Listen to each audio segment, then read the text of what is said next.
because it is conditioning. A lot of people don't want an offensive rebound because it's hard. Because you have to get back on defense. You have to locate your man. Transition defense is important. But for him to be a good offensive rebound, you got to not only it's tough, but just from a conditioning standpoint, but you got to condition your mind to do that, and he has done that. Defensive rebound is key because we start the way we started the game with Adrian at the 4 and then Reggie.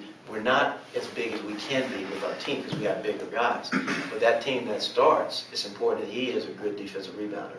All of our guys, Duran, Malcolm, DeQuan, all of our guys got to rebound the ball. So it's an emphasis. And for us to win, we got to do a better job rebounding. Early in our careers, when we were here, we've been one of the better rebounding teams in the league. Just last year, we did not rebound as well as we have been in the past.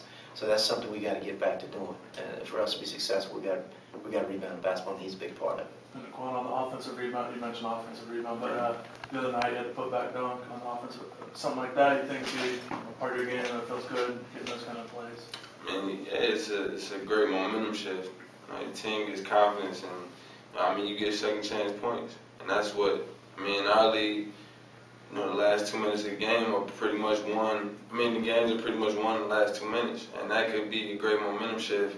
You get an offensive rebound, you swing the ball a couple times in the zone, shot goes up, you wear a team down. You get an offensive rebound, that kind of deflates the team on defense. For any of you guys, you talked a little bit about Memphis, and you got West Virginia coming up later.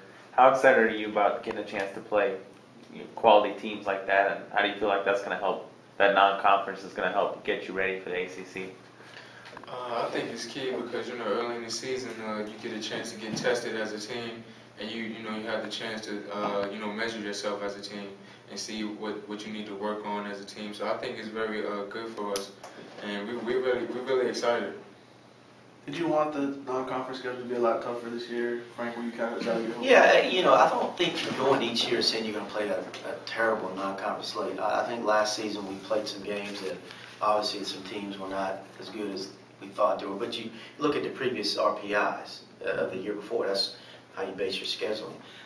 There's no question this year's teams we're playing are all, even our non-BCS schools. Let's go to football terms. Yeah. Like Jacksonville's going to be a tough game for us, right? They're going to be really, they're really good. We go to Vegas, those 3 teams we play there, they're really good.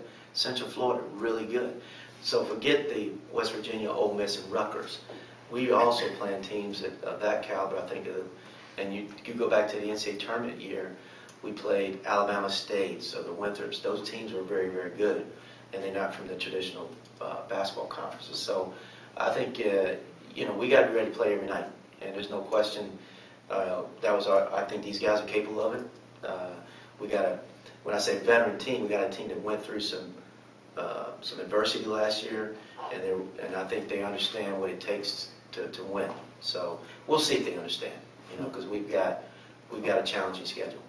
I got a lineup question. Do you probably start Reggie at center and then bring Julian off the bench with limited minutes for him? Probably, yeah. That's probably what we'll do. We'll see how it goes the next 2 days of practice. You mentioned this being the deeper team that you guys had last year. What did you, see from the exhibition season? Did any guys sort of earn more playing time from what you saw the first 2 exhibition games?